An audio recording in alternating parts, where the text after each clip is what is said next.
예수님이 겟세마네 동산에서 체포되시고, 그리고 우리가 계속해서 살펴본 대로 대제사장 안나스와 가야바에게 또 신문을 받으시고, 그리고 최종적으로 빌라도, 로마 총독인 빌라도에게 와서 오늘 재판을 받으시는 장면입니다.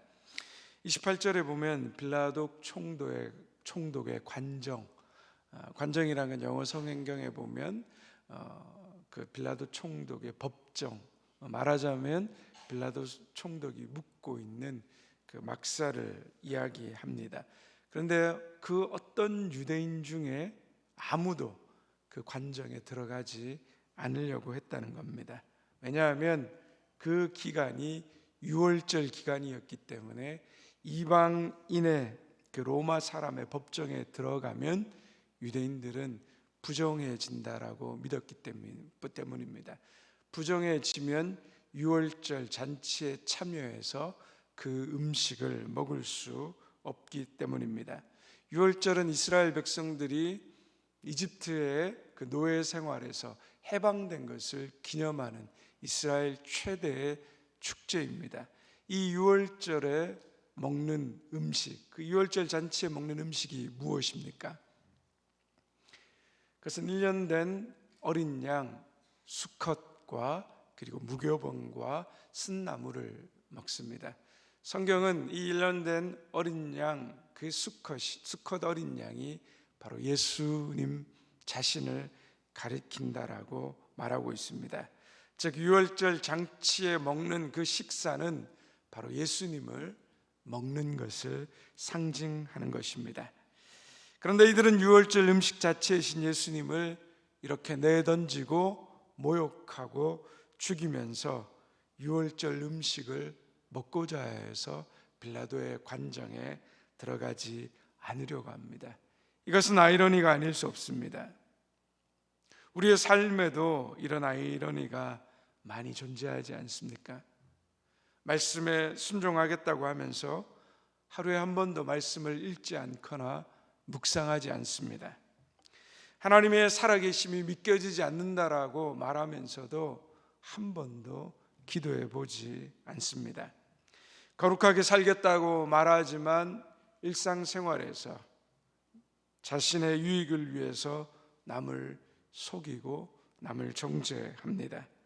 이웃을 사랑한다라고 말하면서도 이웃의 괴로움과 이웃의 고난을 보면서 모른 척하고 지나갑니다. 유월절 자체이신 예수님을 고발하고 죽이려고 하면서 유월절을 거룩하게 지키려고 했던 그 위선적인 신앙의 모습이 내 생활 속에서도 있지 않은가 우리는 돌아보며 회개해야 합니다. 유월절 정결 규정을 지키려는 유대인들로 인해서 빌라도는 관정 밖으로 나와서 유대인들을 만나야 했습니다. 유대인들이 예수님을 빌라도의 그 재판정으로 끌고 온 이유가 무엇입니까? 우리 31절의 말씀을 같이 함께 읽겠습니다. 빌라도가 이르되 너희가 그를 데려다가 너희 법대로 재판하라. 유대인들이 이르되 우리에게는 사람을 죽이는 권한이 없나이다 하니. 유대인들이 예수님을 끌고 온 이유가, 예수님을 행악자라고 고발한 이유가 그들의 종교적 문제라는 것을 알게 된 빌라도는 너희가 너희 법대로 재판하라라고 말합니다. 그는 유대인들의 이 종교적 문제에 개입하는 것을 원치 않았습니다. 잘못 개입하면 골치 아파졌기 때문입니다. 그러자 유대인들이 뭐라고 대답합니까? 자기들에게 사람을 죽일 권한이 없다라고 호소합니다. 여러분, 유대인들에게 정말 사람을 죽일 권한이 없었습니까? 여러분, 성경에 보면 어떤 장면들이 생각나십니까? 요한복음 8장에 보면 간음한 여인을 예수님 앞으로 끌고 와서 그들은 율법에 의해서 이 여인을 돌로 쳐 죽이려고 했습니다. 또 사도행전 7장에 보면 그들은 어떻게 했습니까? 스데반을 돌로 쳐 죽였습니다. 이처럼 유대인들은 그들의 율법에 따라 율법을 어긴 자들을 돌로 쳐 죽일 수 있는 사형을 집행할 수 있는 권한이 분명히 있었습니다. 그럼에도 불구하고 우리에게 사람을 죽일 권한이 없다라는 것, 그것은 십자가 사형 집행만은 로마 총독의 명령이 있어야만 가능했기 때문입니다. 그러면 우리 여기서 한 가지 질문이 생기게 됩니다. 유대인들은 충분히 그들의 종교법으로 예수님을 신성모독죄로 돌로 쳐 죽일 수 있음에도 불구하고 왜 예수님을 굳이 십자가의 사형으로 죽이려고 했냐 하는 것입니다. 먼저 그것은 많은 백성들이 예수님을 메시아로 알고 따랐기 때문입니다. 혹시 예수님을 그들의 율법에 의해서 돌로 쳐 죽이게 될 경우 백성들이 그 유대 지도자들에게 등을 돌릴까 그들은 두려워했습니다. 또한 율법에 의하면 나무 위에 달려 죽은 자는 하나님의 저주를 받은 자라고 말하고 있습니다. 왜 나무에 달린 자가 저주받은 자입니까? 신학적으로 보면 땅은 하나님께서 창조하신 신성한 것이었습니다. 악한 죄인을 땅에다 놓고 죽이면 땅이 더러워진다는 것입니다. 그래서 죄인의 발이 땅에 닿지 않고 하나님의 분노를 드러낼 수 있는 방법, 그것이 바로 나무에 매다는 겁니다. 과거에 우리가 영화 같은 데 보면 사람을 사형시키고 성벽 위에 목을 매달거나 나무 위에 그 사람을 목을 내다 다는 것을 우리가 본 적이 있습니다. 그것이 바로 그 인생에 저주받은 것이라고 말하는 겁니다. 더군다나 십자가형은 그 죄인을 십자가 위에서 내리지 않았습니다. 일주일 정도 길게는 죽음에 처해지게 되거나 죽지 않는다고 합니다. 그리고 그 시체는 새들의 먹이가 되었다는 것입니다. 그만큼 예수님이 십자가와 위에서 죽는다는 것은 바로 하나님의 저주를 받은 사람으로 예수님 사후에도 그 어떤 사람도 예수 그리스도와 상관없는 그러한 죽음으로 만들기 위한 유대인들의 간악한 계획이었습니다. 이 악함, 이 인간의 무서운 죄악의 이 현장, 어떤 희망이라고도 볼 수 없는 그 상황에 대해서 그런데 성경은 우리에게 뭐라고 말하고 있습니까? 18장 32절의 말씀을 함께 같이 읽겠습니다. 이는 예수께서 자기가 어떠한 죽음으로 죽을 것을 가리켜 하신 말씀을 응하게 하려 함이로라. 그 모든 악이, 그 모든 죄악이 예수 그리스도께로 쏟아 부어지고 그 저주가 쏟아 부어지고 있는데 그것이 뭐라고 말씀하는 겁니까? 예수님께서 어떠한 죽음으로 죽어야 하는지 그 하나님의 뜻을 이루는 것이 응답되고 있다라는 것을 말하고 있습니다. 유대인들은 예수님을 하나님의 저주받은 자로 만들기 위해서 십자가에 매달아 죽이려고 했지만 예수님은 성경이 말씀한 대로 그 말씀대로 죽으신 것입니다. 바로 하나님의 말씀대로 살다가 죽는 것을 말하고 있습니다. 하나님의 뜻을 이루기 위해 하나님의 말씀대로 살다가 죽으신 분이 예수 그리스도임을 우리에게 말하는 것입니다. 죄를 짓다가 죽는 죽음, 자기만을 위해서 살다가 죽는 죽음, 자식만을 쳐다보다가 죽는 죽음, 돈만 쫓다가 죽는 죽음, 우리 인생에는 다양한 죽음의 모습들이 많습니다. 그러나 예수 그리스도를 쫓아가는 우리 그리스도인은 어떤 죽음을 맞이해야 합니까? 그것은 바로 예수 그리스도 안에서 죽고 살다가 죽어가는 죽음입니다. 예수님처럼 하나님의 말씀대로 살다가 죽는 죽음을 우리는 맞이해야 합니다. 오늘 우리 주변에도 죽음을 앞둔 많은 분들이 있습니다. 이분들이 해야 할 일은 죽지 않으려고 이 병원 저 병원 찾아다니는 것이 아닙니다. 이 약 저 약을 먹어보다가 죽는 것이 아닙니다. 하나님 말씀대로 살다가 죽는 죽음입니다. 욕심을 내려놓는 죽음, 죄에서 떠난 죽음, 하나님의 말씀을 사랑하며 살다가 죽는 죽음, 지금까지 못 보았던 말씀을 마음판에 새기다가 죽는 죽음, 지금까지 살지 못했던 그 하나님의 말씀에 온전하게 순종하며 죽는 죽음을 맞이해야 하는 것입니다. 저와 여러분이 예수님처럼 하나님의 말씀대로 살다가 죽는 죽음을 맞이할 수 있는 그런 아름다운 인생 되기를 바랍니다. 33절에서 빌라도는 예수님에게 내가 유대인의 왕이냐라고 묻습니다. 만약 예수님이 유대인의 왕이면 이것은 정치적인 문제가 되기 때문입니다. 로마 황제가 세운 헤롯 왕 외에 다른 유대인의 왕이 생긴다는 것은 로마에 반역하는 것이기 때문에 이것은 십자가의 정치적 반역으로 죽을 죄가 되는 것입니다.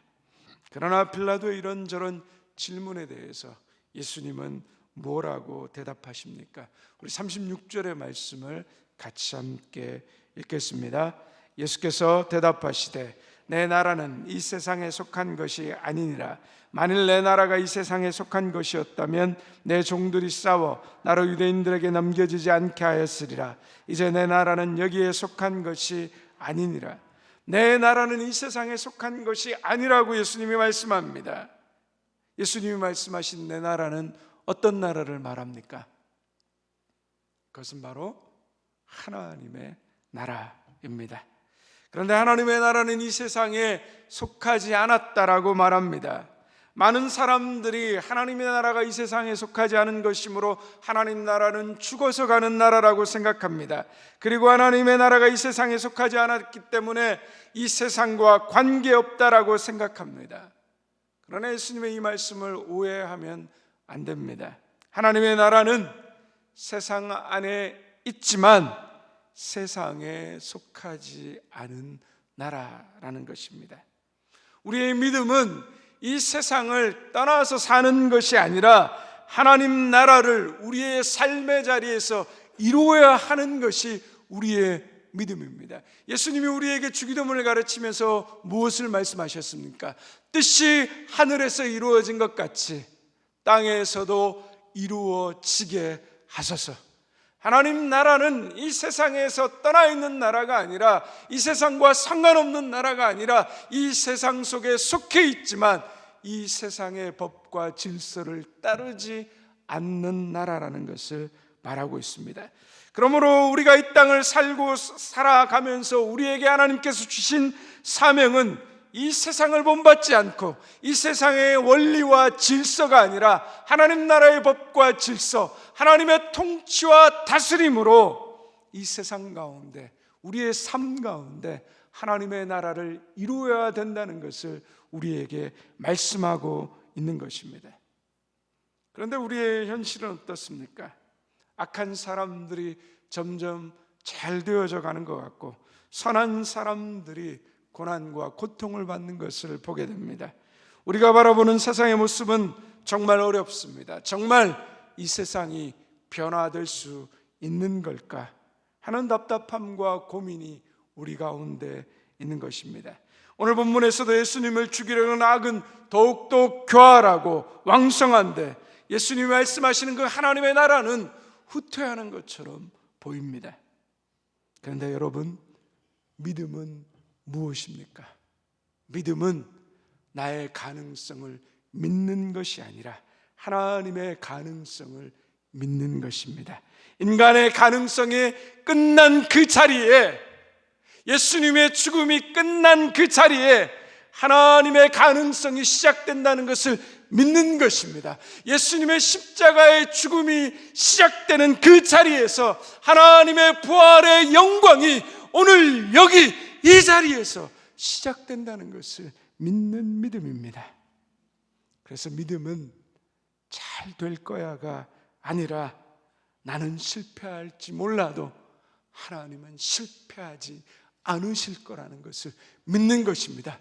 나는 넘어질지 몰라도, 나는 무너질지 몰라도 하나님은 무너지지 않을 것이라는 것을 믿는 믿음입니다. 내가 지금 뿌린 씨앗이 당장 열매로 돌아올지 않을지라도 낙심하지 않습니다. 왜냐하면 때가 되면 하나님이 거두실 것을 믿기 때문입니다. 우리가 하나님 나라가 이 땅 위에 이루어지기를 기도할 수 있는 것은 내 가능성이 끝난 그 자리에서 바로 하나님의 가능성이 다시 시작되는 것을 믿기 때문입니다. 인간의 악이 이 세상에 가득 차 보여도 하나님의 사랑이 결국 승리할 것을 믿기 때문입니다. 인간의 죄악이 예수 그리스도를 십자가에 못 박을지라도 하나님의 부활의 능력이 예수 그리스도를 통해서 오늘 이 땅 가운데 새로운 소망과 희망의 역사로 임할 것을 믿기 때문입니다.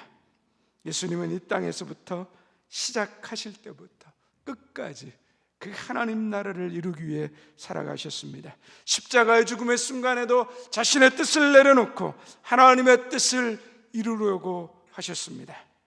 오늘도 저와 여러분의 삶에 이 예수님의 십자가의 죽음처럼 때로는 희망이 없고 답답하고 앞이 보이지 않는 깜깜함 가운데 들어갈 수 있습니다.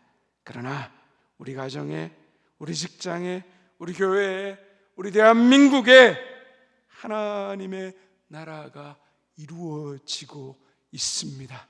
아무리 악이 강할지라도 하나님은 그 하나님의 말씀을 이루고 계시고 하나님의 약속을 오늘도 우리의 삶의 자리에 이루고 역사하십니다. 그 믿음으로 오늘도 주님의 십자가를 바라보고 그 믿음으로 우리의 삶 속에서 승리할 수 있는 우리 모든 대명의 성도님들 되시기를 주님의 이름으로 축원드립니다.